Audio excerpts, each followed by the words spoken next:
There's a sector or group of Africans in America, black people, however they consider themselves, who from the inception of the Tulsa Real Estate Fund, June 1st, 2018, on the day that Black Wall Street was bombed in 1921 and massacred, it's an inception that we launched in 2018. There's been black people who have been adamant that our fund is fraudulent, that I am fraudulent, it's a Ponzi scheme, it's a scam, that it's based off bad moral principle, and they've been very vocal about tearing us down and essentially burning down modern day Black Wall Street, even the Black House that we're sitting in today.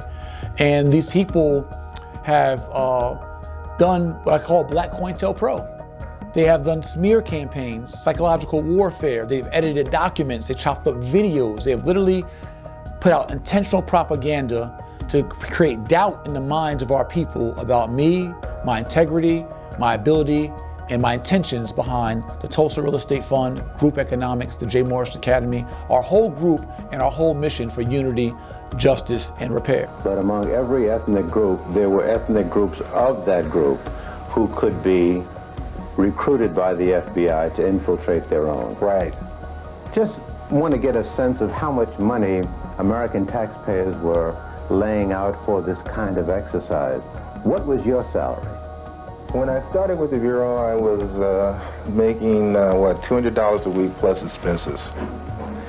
When I left the Bureau, I was making close to about $800 a week, and also some expenses too. These same folks saw, and I believe created the atmosphere for the dual investigation, the dual federal investigation that we endured for 18 months.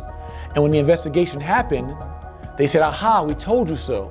He was a fraud. If he wasn't a fraud, why is he being investigated? If it wasn't a scam, then why is he being investigated? So then, after the 18-month investigation and was found with no findings and concluded and with no enforcement action, they then said still, he's a fraud, he's a scam, it's a Ponzi scheme. There obviously then would have to be more informants than agents. Definitely. What would the ratio be?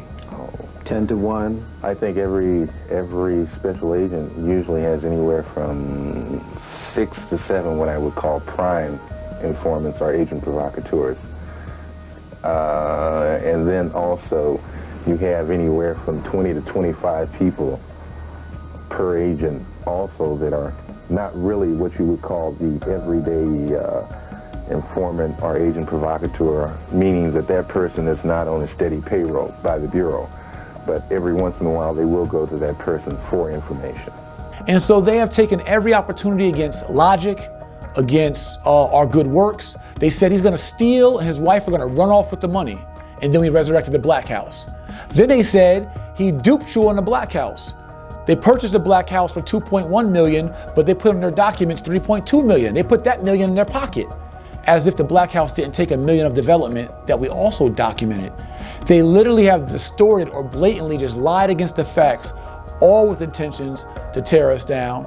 And then new people who've had personal disputes or business disputes or their own personal vendettas against me have now rallied that same Black COINTELPRO community to then bring more people to the front to say, hey, I've done business with him and it's been illegitimate, he's a scam, it's a Ponzi scheme, and they've continued to try to perpetuate this narrative of negative propaganda in order to simply disparage my name and to create doubt and cloud my credibility and to essentially tear down our legacy. How would you tell a member of a community